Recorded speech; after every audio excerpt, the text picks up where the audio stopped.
Because at 39 years old, these boys that were there were going to be losing their mom, this husband barring a miracle from God. But yet every time I walked into that room, there was a peace that truly surpassed human understanding that invaded that home. You want to know why? Because Jesus was in her boat. Jesus was in that family's boat. And I look at myself today and I think, you know what? Whenever these little storms come up and I start to doubt and I get discouraged, I look back at that moment and I look at the fact that that family and that woman, her faith was so anchored and rooted in the Almighty God that nothing could shake her. You want to know why? Because for us, our end destination is not earth, it's heaven. Come on, this is not our home, church. So listen, while we're here though, storms will come. But my question to you this morning, is Jesus in your boat? In other words, is Jehovah Shalom truly present whenever the storms come? I pray that the next time a furious squall comes up, like in this story, a furious squall comes up in your life, your blood pressure doesn't spike. You don't start calling all your friends and gossiping about all the people and things, and you don't start doing that. No.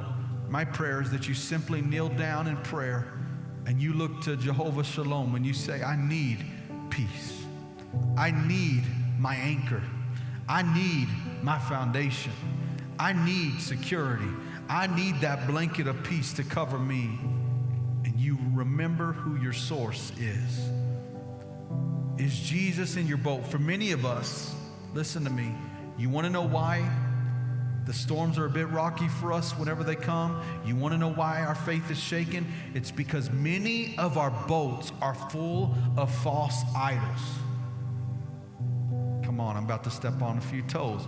Many of our boats, we're wondering why they're starting to sink, and we're wondering why they're rocky. We're wondering why they're not sustainable. It's because many of our boats are full of money and fame and drugs and alcohol. And many of our boats are filled with all these relationships and all these things. Our boats are tied down and weighed down by hobbies and things that are of this world. And we wonder why we're so scared when the storm comes about. It's because we've got idols in our boat, and those idols have taken the place of Jesus. And I just, in closing today, I want to challenge you with this thought. Don't ever sacrifice Jesus' spot in your boat for the sake of worldly idols. Don't ever let those things take the rightful spot of your king.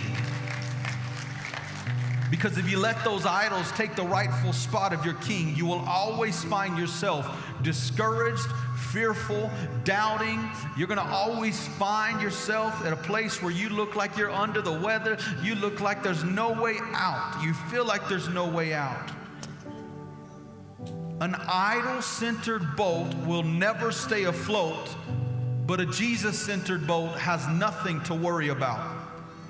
And you need to know this. The moment of surrender is not when life is over. That's when life begins. When you surrender, come on, I'm about to go somewhere with this.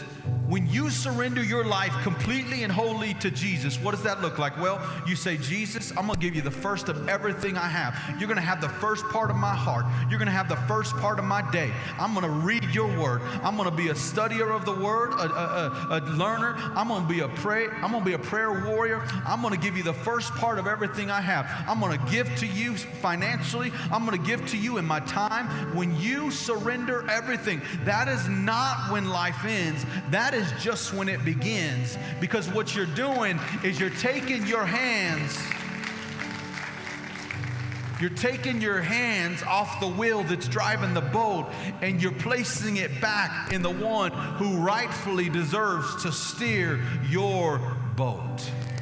Is Jesus in your boat today? Listen, you don't always have the power to control, but you do have the power to surrender. And what I want to ask